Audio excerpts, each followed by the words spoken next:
Hello foodies! Welcome back to another great season only here on Wake Up Ilocos. So meaning great new season, bagong episodes, bagong recipes na mas pinaganda at mas pinasarap. So for today, we are doing a sandwich which is never ko pang ginawa sa previous season. So today, I'm gonna teach you something new and something different na I'm sure your family is gonna love. Ang gagawin natin ngayon ay Philly cheese steak. Traditionally, it is an American cuisine.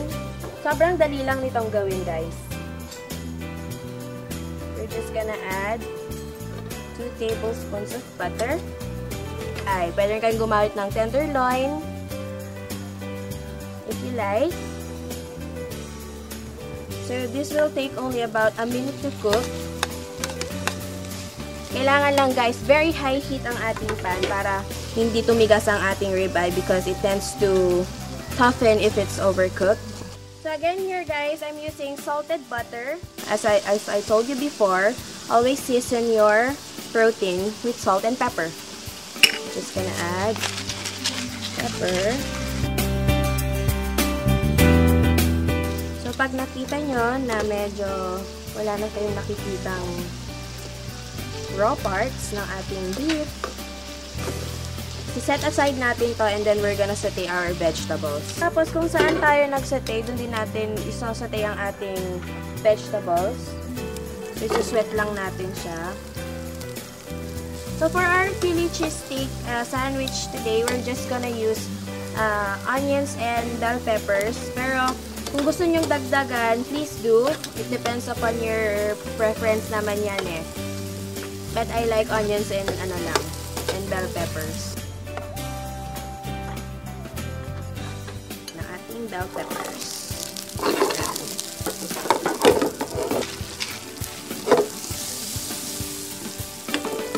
Tapos saute this for a minute. And now we are going to make our cheese spread. So kailangan na nating ng medyo madami-daming butter dito. This is about 6 tablespoons of butter. Just melted. And then, let's start adding our ingredients for our spread. We're just gonna add Tabasco and stuff. So this is about 1.5 cup. Just add Tabasco for a little kick.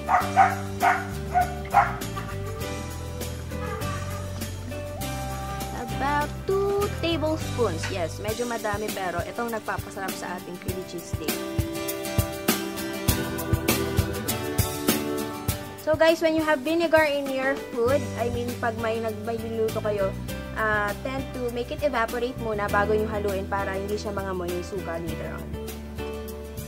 So nakikita nyo nagbabubbles, so meaning it's evaporating na yung yung vinegar. So pwede natin siya ihalo. So, traditionally, ang ginagamit sa Philly cheese steak is baguette, which is the, yung mahabang French bread. Yun ang traditional na ginagamit for this.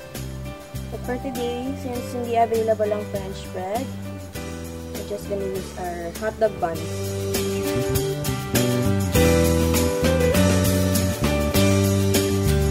To secure our sandwich, we will be putting toothpick. Ayan. Pero mas maganda pag yung may yema wrapper sa taas para at least alam ng tao na meron siyang lamang toothpick. Baka meron kasing tao na bigla na lang makain yung toothpick, diba? And we're done. So here it is, guys, another great recipe brought to you by, of course, me, Chef Sam. This is our Philly cheese steak. Sobrang easy, sobrang sarap. I recommend this at home na itry nyo for some parties or whatever events that you have. Try this. I'm sure everyone's gonna love it. So, bale, guys, next week, abangan nyo, meron na naman akong isang napakasarap at napakadaling recipe na ihandog sa inyo. Watch out for that. And for more recipes and tips, again, join me on another episode of What's Cooking only here on Wake Up Ilocos.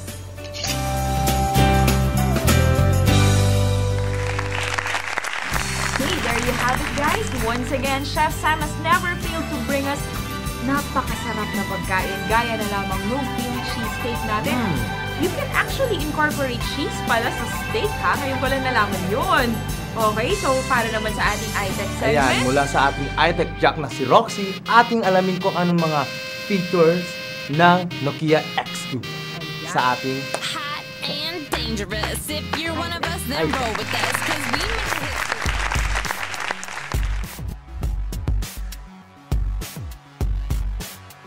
Hi everybody, welcome to the weirdly lovable world of iTech, where I'll be giving you a dose of tech-related series including updates about the latest in the software and hardware technology. Today we'll be featuring Nokia X2. Nokia X2 is recommended to all the people on the go out there, and it's stylish, fashionable, very sleek, and not too bulky. Nokia X2 has 3.5 jack dual stereo touch key for music, flash for camera, and 5 megapixel. Tell us more about it, Martin. I'm here to introduce to you the Nokia X2. This Nokia X2 was released approximately on the third quarter of 2010. This Nokia X2 is an express music phone. Well, ang maganda sa phone na to is yung jack niya is 3.5 jack. Yung headset niya, pang sporty ang features ng phone na to. It has dual stereo, the package of 2 gig memory card. And ang maganda sa phone nito ay may multi-touch key which is dedicated for music. This phone, the Nokia X2, has the battery life of approximately 624 hours of standby mode, which is equivalent to 26 days of a standby. So imagine an express music phone that will last for a long time. Lahat tayo yan ang hanap natin. For all the multimedias and mga camera jigs, then this phone is also perfect for you because this Nokia X2 is equipped with 5 megapixels at may flash na rin itong phone. Capable for GPRS, so pwede na rin kayo magbukas ng mga email nyo at pwede rin kayo mag-register sa pinakabagong OV mail. So itong X2 na bagong release, so far, halos kumpleto na siya because aside from 5 megapixel siya, may flash na rin siya, at ang best sa phone na to is this phone is equipped with 2 gig memory card. Pero, since na naka-promo sa Widget City itong phone na to, ang offer namin sa inyo, pag bumili po kayo, we give you 4 gig instead of 2 gig memory card. This phone has 2 color. It is available on blue and meron din siyang black-red combination. This phone ay mabibili nyo sa Widget City, 1-year warranty, all original headset, may free USB na rin siya. Mabibili niyo po sa amin dito sa Landmark Building, Vegan City, Widget City. Or pwede rin po kayo mag-shop sa website namin na www.widgetcity.com.ph. Some of our viewers have some questions about problems in their computer. Well, Danny of Hawaiian says that his laptop is stuck in a startup repair loop. Well, Danny, try tapping F8 to get to the boot options, then selecting last known GUI configuration. Well, if that doesn't work, maybe see if you can get into safe mode to back up any important data, then do a repair. Install using the Vista disk or a system recovery disk. You might have a hard drive issue. Well, hopefully that's not the case. If the recovery disks do not work, then you may need to replace the drive itself. On the other hand, Rolly naman of Norbacan says that his computer turns on but will not stay on. It turns back up immediately.